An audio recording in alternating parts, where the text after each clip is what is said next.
comment améliorer son élocution. Ça va être l'objet de cette vidéo qui m'a été inspirée par un commentaire. Quelqu'un qui sous la dernière vidéo m'a posé cette question, m'a demandé comment on pouvait faire de meilleures prises de parole sur le plan de l'élocution. Et donc moi je vous encourage, si quand vous écoutez cette vidéo, vous avez des questions qui vous viennent, ou si vous avez des questions plus générales, ça fait longtemps que vous vous posez cette question sur la prise de parole en public, ou vous avez un défi, vous avez un enjeu, et vous avez besoin d'un accompagnement là-dedans, posez vos questions dans les commentaires, et vu qu'il commence à faire beau, eh bien j'aurai beaucoup plus d'opportunités de faire ces petites balades où je réponds à toutes vos questions. Donc vous voyez que là il fait pas chaud, mais il y a un beau soleil. Et même s'il ne fait pas chaud, même si c'est encore un soleil de fin d'hiver, début de printemps, je mets de la crème, les amis. Et je vous encourage vivement, quand vous sortez, à mettre aussi de la crème. C'est le petit conseil santé du jour. J'ai fait trop le fou avec ma peau quand j'étais petit, avec des croyances du type, voilà, tu te prends un bon coup de soleil en été, puis après ta peau est prête, tu vas habituer ta peau au soleil, etc. Tout ça, c'est des bêtises. Donc maintenant, je mets de la crème. Même en hiver, si je sors et qu'il y a un peu de soleil, je mets de la crème. Bref, on va attaquer ce sujet. Donc je vais partager avec vous les apprentissages que j'ai acquis au fur et à mesure sur cette notion de l'élocution. En partant de mon expérience, parce que sur ce sujet-là, sur le plan de l'élocution, je partais de loin, donc je vais vous expliquer tout ça. Je commence juste par faire une petite clarification sur où on se situe dans le champ de la rhétorique. Vous savez que la rhétorique, coucou le corbeau, ou la corneille, vous savez que la rhétorique est organisée en 5 piliers. Vous avez le travail d'invention, et le travail d'invention, c'est le travail de réflexion sur comment vous pouvez produire de meilleures idées. On pourra développer tout ça, hein. Si vous avez des questions, n'hésitez pas. Vous avez le travail qui s'appelle l'organisation, donc la manière dont on structure son discours. Ça, c'est le deuxième pilier, comment on organise notre propos une fois qu'on a la matière. Vous avez le troisième pilier de la rhétorique qui est le style, à savoir comment fait-on pour avoir certains petits morceaux de bravoure dans nos discours, comment fait-on pour que ce soit bien équilibré. Et le style, c'est pas seulement, pensez pas seulement aux figures de style, hein, parce que le style, ça peut être aussi simplement de dire les choses plus clairement et plus simplement. Mais en tout cas, c'est le travail sur le choix des mots, le rythme, pour pouvoir mieux faire passer nos idées. Parce qu'encore une fois, la finalité du travail sur le style, c'est pas tant que ça fasse joli, même si c'est important, c'est en grande partie que votre message passe plus efficacement. D'ailleurs, c'est la fonction des figures de style. La figure de style, ça permet effectivement de changer de dimension, que le public trouve que c'est joli. Mais une figure de style, c'est un travail sur la répétition et la sonorité qui font que certains de vos propos s'ancrent dans la mémoire. Parce que ça crée une rupture avec l'usage quotidien du langage. Donc ça, c'est le troisième pilier de la rhétorique. Enfin, on appelle ça canon, hein. Je dis pilier parce que c'est simple, mais on appelle ça des canons en rhétorique. Vous avez ensuite la mémoire. Et donc ça, c'est le travail pour le jour où vous êtes face à votre public. Vous n'avez pas le nez dans des feuilles. Vous êtes vraiment focalisé sur la relation avec votre public. Et puis finalement, vous avez la performance. Et la performance, c'est comment vous faites pour travailler sur le niveau d'énergie, sur le volume, sur l'élocution, pour que vous apportiez vraiment quelque chose de plus qu'un bout de papier en fait. Et j'aime bien dire que la performance, c'est ce qui permet de changer un discours en événement. C'est-à-dire que ça marque les esprits, que les gens sortent de là en se disant « il s'est passé quelque chose ». Et donc l'élocution, ça se situe dans ce cinquième pilier de la rhétorique. Et je voudrais ajouter que c'est pas le pilier le plus important.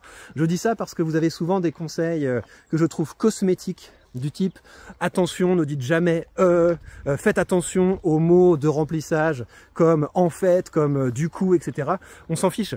Moi, je dis beaucoup « etc. » d'ailleurs. On s'en fiche. Ce sont vraiment des choses qui sont cosmétiques, tant que ce ne sont pas des choses qui captent l'attention du public et qui détournent l'attention du public de ce qui est important, à savoir votre message, c'est pas important. C'est vraiment du cosmétique et pour moi, la rhétorique, c'est quelque chose de beaucoup plus profond qu'un travail cosmétique. Donc c'est pour ça que moi, je passe quand même plus de temps sur les canons de l'invention, donc à savoir comment on trouve les idées, et puis sur les canons de l'organisation, de la structuration du discours, parce que pour moi, tout le reste découle de ça. Si vous savez ce qu'on dit, hein, c'est ça y est, la citation va m'échapper, mais c'est ceux qui s'énoncent bien. Non, c'est ceux qui se conçoivent bien s'énoncent clairement et les mots pour le dire viennent aisément. C'est vrai. C'est Boileau, je crois, qui disait ça. Eh bien, c'est vrai. C'est-à-dire que si vous avez fait un bon travail pour clarifier vos idées et que vous avez fait un bon travail pour incarner vos idées pour que ce soit pas juste, que vous soyez pas juste un singe savant, eh bien si votre pensée est claire, a priori votre discours suivra. Donc c'est pour ça que j'aurais tendance à travailler plus particulièrement là-dessus. Mais comme la question porte sur l'élocution, je vais vous partager avec vous ce que je considère important là-dessus. Alors, ce que je vous disais, c'est que je pars de loin sur ce sujet parce que j'ai été quand même très dyslexique, et pas seulement dyslexique, également dysorthographique. C'est-à-dire que j'ai eu 0 toute ma scolarité, pendant tout le collège en fait, j'ai eu 0 en dictée. Je vous expliquerai comment je suis sorti de ça. Et par ailleurs, j'avais beaucoup de mal à lire à haute voix. Et je vous expliquerai également comment j'ai corrigé la lecture à haute voix, et je pense que la lecture à haute voix, ça fait partie de ces pratiques qui sont bonnes pour améliorer votre élocution. Donc je vous raconte une petite anecdote là-dessus. On avait un prof d'histoire qui était une terreur. Un prof d'histoire qui était une terreur, qui s'appelait Monsieur Gros. Et autant c'était souvent le bazar, c'était au lycée, hein, c'était même plus au collège, c'était au lycée. Et autant c'était souvent le bazar dans certains cours.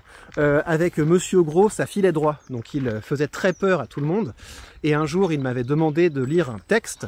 Et j'arrêtais pas de buter sur les mots en lisant le texte. Et il m'a dit, Monsieur Ferry, est-ce que vous vous fichez de moi ? Ou est-ce que vous êtes complètement dyslexique? Et je lui ai dit, je crois que je suis dyslexique, et j'ai buté aussi en disant le mot dyslexique. Et là, il m'a dit, Monsieur Ferry, vous viendrez me voir à la fin de l'heure. Et ça fait très peur en fait, parce qu'on savait que ce gars ne rigolait pas. Et à la fin, je lui ai vraiment expliqué que, enfin l'alternative quand même, c'est effectivement, je suis pas en train de me moquer de lui, j'ai vraiment ce petit souci, mais j'en avais peut-être pas vraiment conscience à ce moment-là. Et donc je lui ai expliqué que vraiment, je me moquais pas de lui et que j'avais du mal à lire à haute voix. Et ça peut paraître bizarre parce que par ailleurs, je m'exprimais bien, par ailleurs, j'avais l'air quand même d'avoir un petit peu de culture. Et donc ça pouvait sembler bizarre avec le reste de ma personnalité que j'ai autant de mal à lire à haute voix. Et je vous expliquerai comment j'ai corrigé ça. J'en viens au côté dysorthographique, donc j'ai toujours eu 0 en dictée. Et ce qui m'a fait changer en fait de point de vue là-dessus, c'est quand mes parents m'ont fait comprendre que c'était pas simplement le... Alors oui, il y avait de la paresse derrière, parce qu'on nous disait que les dictées, c'était pas essentiel pour... si vous pouviez passer à la classe supérieure sans que... Enfin, disons que les notes en dictée ne comptaient pas dans l'évaluation pour pouvoir passer à la classe suivante. Donc moi, si on me dit ça, c'est comme le latin, j'ai complètement zappé, parce que j'étais pas fan du collège, j'étais pas fan de l'école, et donc si on m'a dit ça compte pas, je m'en fichais.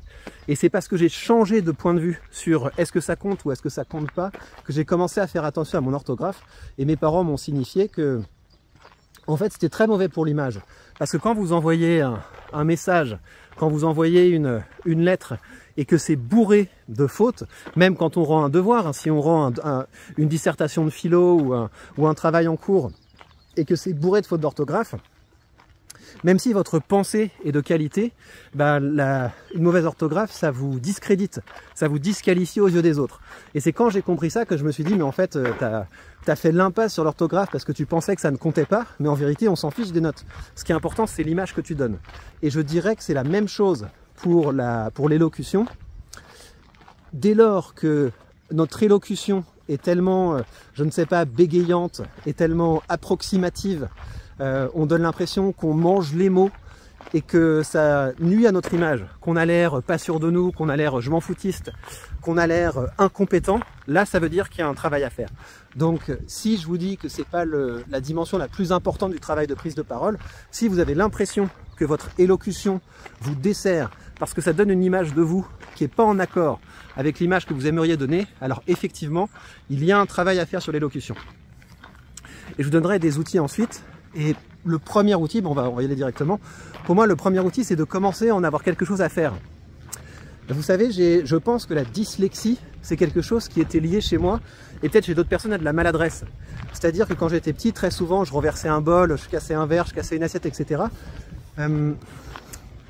Et j'étais maladroit en fait. Et c'était vraiment un truc qui me collait à la peau, c'est ouais, Victor est maladroit.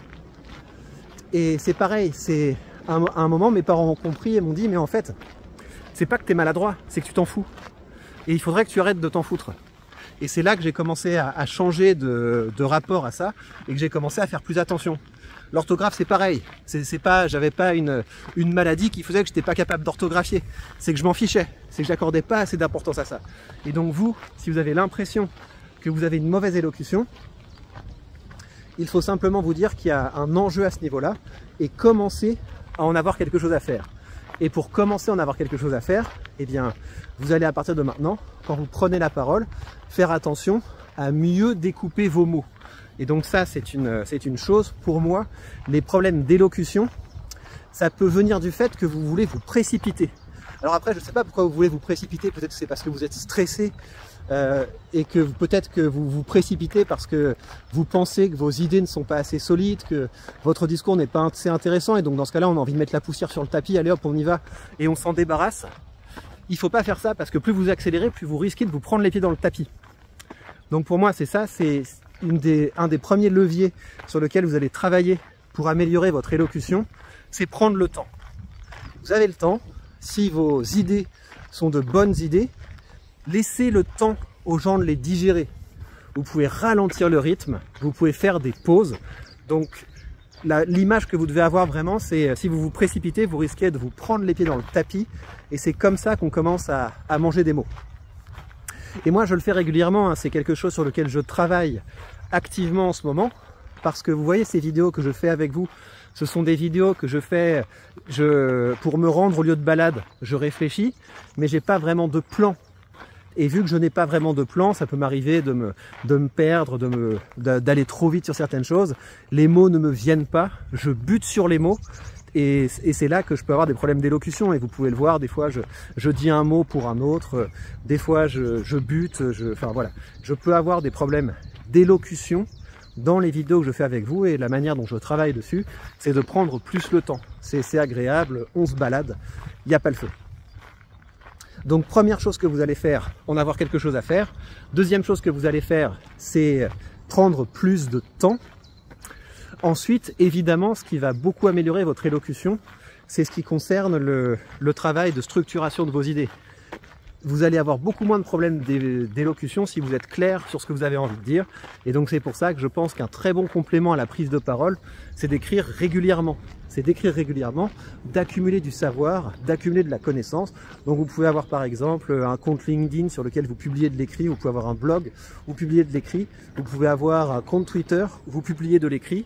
Et une bonne pratique, c'est par exemple, vous prenez un sujet, avant de faire une balade pour créer du contenu, comme je le fais par exemple avec vous, eh bien vous allez publier un billet sur le sujet. Ça va vous permettre de structurer vos idées. Ça va vous permettre de vous constituer ce que j'appelle un îlot d'éloquence. Et un îlot d'éloquence, c'est ça. C'est une idée qui n'est pas restée au stade d'intuition dans votre tête. Vous avez pris le temps de la poser sur le papier. Vous avez pris le temps de bien la formuler. Et le fait de bien la formuler, eh bien, ça va vous permettre, quand vous l'exprimez, de l'exprimer bien, ça va être beaucoup plus fluide, ça va être beaucoup mieux formulé. Voilà, on arrive à la petite rivière que j'apprécie beaucoup. Regardez, c'est sympa. C'est une balade qui est très sympa. J'aime beaucoup ce format, c'est pour ça que vous avez vu que j'ai accéléré le rythme, c'est parce que je pense que c'est un format qui vous est utile, qui va nous permettre d'avoir une vraie relation de travail ensemble et ça me permet de pouvoir faire le point sur les connaissances que j'ai dans le domaine de la rhétorique et quand je sens que je suis un petit peu limite sur un point, bah ça va me permettre de travailler dessus et de faire des contenus peut-être plus structurés, mieux travaillés et ça c'est ce qui arrivera sur la chaîne de rhétorique sur laquelle je vais commencer à... Enfin celle-là aussi est une chaîne de rhétorique si vous voulez, mais sur la chaîne principale. Donc, premier conseil, en avoir quelque chose à faire. Deuxième conseil, prendre le temps. Troisième conseil, faire un travail sur la clarification de vos idées, la structuration de vos discours par l'écrit. J'avais d'autres idées que je voulais partager avec vous. Je crois qu'il y a quand même un point qui touche à l'appréhension de la prise de parole en public. Le fait que vous avez peur, le fait que ça vous inquiète et que vous pouvez vous inhiber, peut-être que vous avez reçu des commentaires désagréables. Vous savez, moi ça m'arrive encore récemment dans une vidéo, j'ai utilisé le terme d'anxiosité, qui est un terme qui n'existe pas, parce que c'est anxiété. Et vous savez, quand on fait comme moi des vidéos où en fait on allume la caméra, on commence à parler sans plan, sans préparation, en s'appuyant sur les recherches et les travaux qu'on peut faire par ailleurs, des fois évidemment on va se planter. Et quand je fais un truc comme ça, Des gens me font la leçon, mais à un point, oh, de la part d'un spécialiste en rhétorique, je suis choqué. Ne réalisez-vous pas que quand on maltraite la langue et blablabla, donc des gens qui m'écrivent des tartines comme ça, ou alors des commentaires du type, les mecs qui mettent le timecode, anxiosité, je ne suis pas allé plus loin dans la vidéo. Enfin vraiment, et donc quand vous avez des commentaires comme ça peut vous inhiber. Et donc je dirais qu'il y a une dimension qui va vous permettre de dépasser les problèmes d'élocution, c'est d'en avoir un petit peu moins quelque chose à faire des commentaires désagréables que vous pouvez recevoir, donc de ce regard des autres. Il y a peut-être des choses que j'ai oubliées, mais je pense que là on a une vidéo qui est déjà... Oui, c'est ça qui est important. Exercez-vous à lire à haute voix. J'ai beaucoup progressé en élocution quand j'ai commencé à lire des livres tous les soirs à mes enfants. Et quand on lit des histoires, on ne peut pas vraiment se permettre de buter sur les mots. Et des fois, je suis crevé. Et je me force quand même à lire en mettant le ton, en mettant la bonne intonation et en étant très clair dans la manière dont je m'exprime.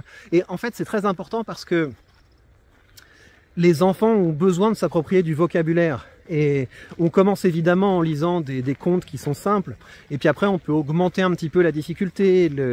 Là ils ont encore besoin des images, mais je sens que je peux leur lire des choses qui sont de plus en plus sophistiquées, avec une langue de plus en plus belle, et de temps en temps ils vont me demander tiens mais qu'est-ce que c'est que ça, qu'est-ce que c'est que ça, et ça leur permet de développer leur vocabulaire. Donc très important de lire des histoires aux enfants évidemment, et si vous n'avez pas cette chance, prenez le temps de lire à haute voix.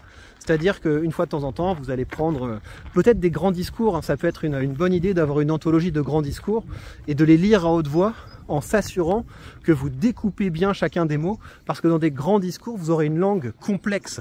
Et si vous êtes exercé à prononcer une syntaxe qui est compliquée et un vocabulaire qui est riche, a priori, pour les prises de parole en contexte professionnel et sur vos sujets du quotidien, ça devrait aller beaucoup plus simplement. Voilà ce que j'avais à vous dire sur ce sujet de l'élocution. Peut-être que d'autres idées me viendront et que ce sera l'objet d'autres vidéos. À ce stade, je vous invite à mettre vos commentaires sous la vidéo s'il y a des sujets que vous voulez que je développe. Je le ferai avec plaisir. Sous cette vidéo, je vous annonce également que je joins aux vidéos que je crée des articles. Donc si vous avez envie d'avoir un complément aux vidéos que je vous fais, où je rassemble les leçons que je vous ai enseigné dans ces vidéos sous une forme écrite et digeste. Sous cette vidéo, vous avez dans la description et également en commentaire épinglé le lien vers l'article que je publie sur le site de l'association en complément de cette vidéo.